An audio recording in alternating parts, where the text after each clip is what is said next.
अपना संजीवन है।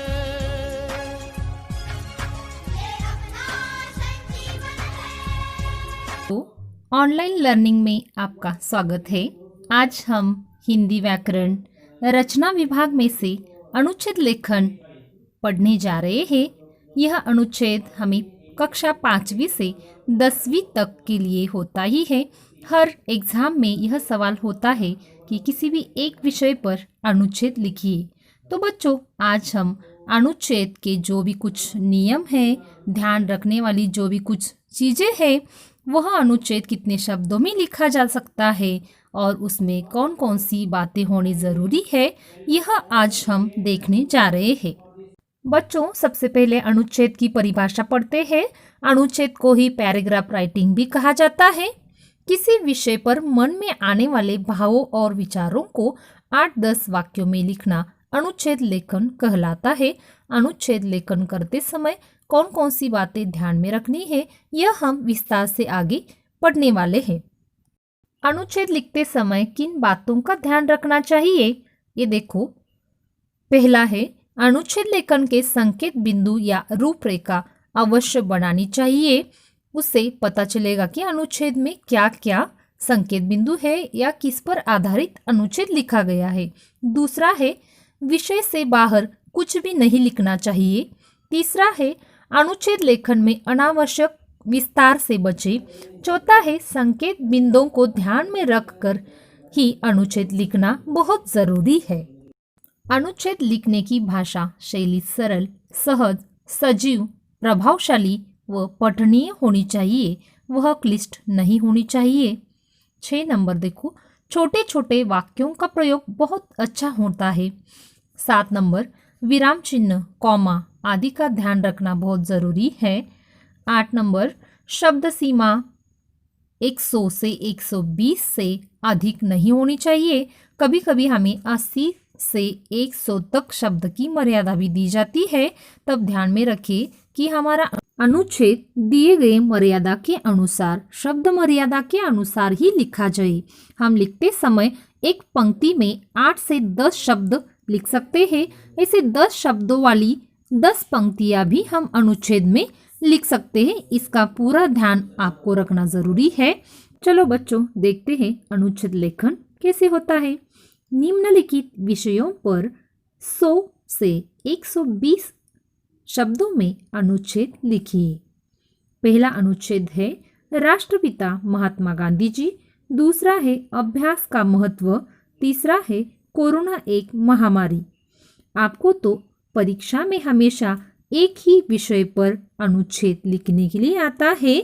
यहाँ मैं प्रैक्टिस के लिए 3 अनुच्छेद ले रही हूँ। पहला अनुच्छेद देखते हैं, राष्ट्रपिता महात्मा गांधी जी। राष्ट्रपिता महात्मा गांधी जी। मोहनदास करमचंद गांधी उर्फ महात्मा गांधी का जन्म 2 अक्टूबर 1869 को पोरबंदर, गुजरात में हुआ था। उनके पिता करमचंद उत्तमचंद गांधी ने पोरबंदर रियासत के मुख्यमंत्री के रूप में काम किया।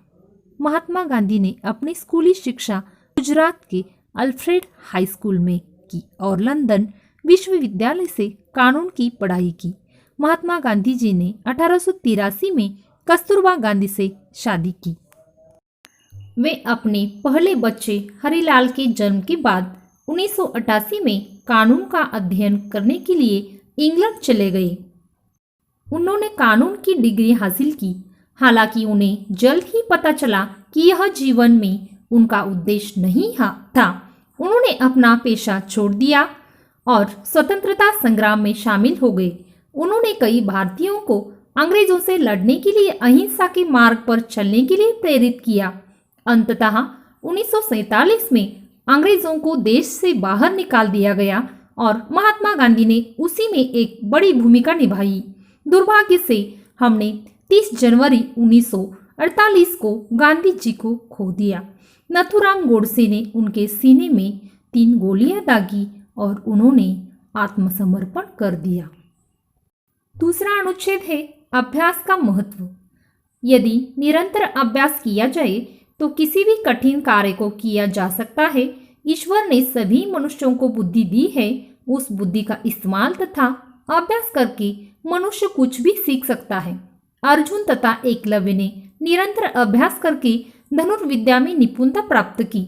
उसी प्रकार वरदराज ने, जो कि एक मंदबुद्धि बालक था, निरंतर अभ्यास द्वारा विद्या प्राप्त की और ग्रंथों की रचना की। उन्हीं पर एक प्रसिद्ध कहावत बनी है, करत करत अभ्यास के जड़मति होत सुजान, रसरी आवत जात ते सील पर परत निशान। यानी जिस प्रकार रस्सी की रगड़ से कठोर पत्थर पर भी निशान बन जाते हैं, उसी प्रकार निरंतर अभ्यास से मूर्ख व्यक्ति भी विद्वान बन सकता है। यदि विद्यार्थी प्रत्येक विषय का निरंतर अभ्यास करे तो उन्हें कोई भी विषय कठिन नहीं लगेगा और वे सरलता से उस विषय में कुशलता प्राप्त कर सकेंगे। कहा भी गया है कि परिश्रम ही सफलता की कुंजी है। आगे का अनुच्छेद देखो, कोरोना एक महामारी। इस अनुच्छेद में रूपरेखा दी गई है। पिछले 2 अनुच्छेद में मैंने रूपरेखा नहीं दी गई थी। रूपरेखा या संकेत बिंदु जब होते हैं तो यह संकेत बिंदु उस अनुच्छेद में आना बहुत जरूरी होता है। उसके आधार पर ही आपको अनुच्छेद लिखना जरूरी है। रूपरेखा देखो, क्या क्या आना जरूरी है। कोरोना वायरस, कोरोना के लक्षण, कोरोना से बचाव। अनुच्छेद देखो, कोरोना को विश्व स्वास्थ्य संगठन ने एक महामारी घोषित किया। आज कोई भी देश कोरोना के प्रभाव से अछूता नहीं है। इस बीमारी की शुरुआत दिसंबर 2019 में चीन के वुहान शहर से हुई, इसीलिए इसे कोविड-19 यानी कोरोना वायरस डिसीज 19 का नाम दिया गया है। वायरस का आकार मानव के बाल से भी लगभग 900 गुना छोटा है, लेकिन इसका प्रभाव बड़ा ही शक्तिशाली है। कोरोना का संक्रमण मानव के जरिए मानव को होता है, इसीलिए ये तेजी से दुनिया भर के लोगों में फैल रहा है। कोरोना का वायरस पूरी दुनिया के लिए एक नया नवेला वायरस है। इसके संक्रमण की शुरुआत में जुकाम, खांसी और सांस लेने में तकलीफ जैसी समस्या होती है। यह वायरस इंसान के फेफड़ों में सीधा असर करता है। इस बीमारी से बचने के लिए अभी दुनिया में किसी के पास कोई टीका, दवा या वैक्सीन नहीं है, इसलिए इस बीमारी में सावधान ही सबसे बड़ा बचाव है। अगर आप संक्रमित लोगों के आसपास ना जाए, भीड़ भाड़ वाले इलाकों से दूर रहें, समारोह या सामाजिक कार्यक्रमों से दूरी बनाए रखें, तो आप इस बीमारी की चपेट में आने से बच सकते हैं। अगर किसी व्यक्ति में संक्रमण के लक्षण दिखे तो तुरंत डॉक्टर से संपर्क करना चाहिए। तो बच्चों, आपको अनुच्छेद लेखन कैसा करना है समझ में आ चुका होगा। आपको गृह कार्य भी दे दिया है। किसी एक विषय पर आपको अनुच्छेद लिखना है। मैंने अभी जो प्रैक्टिस के लिए अनुच्छेद दिए थे उसमें से ही एक अनुच्छेद आप लिख सकते हो।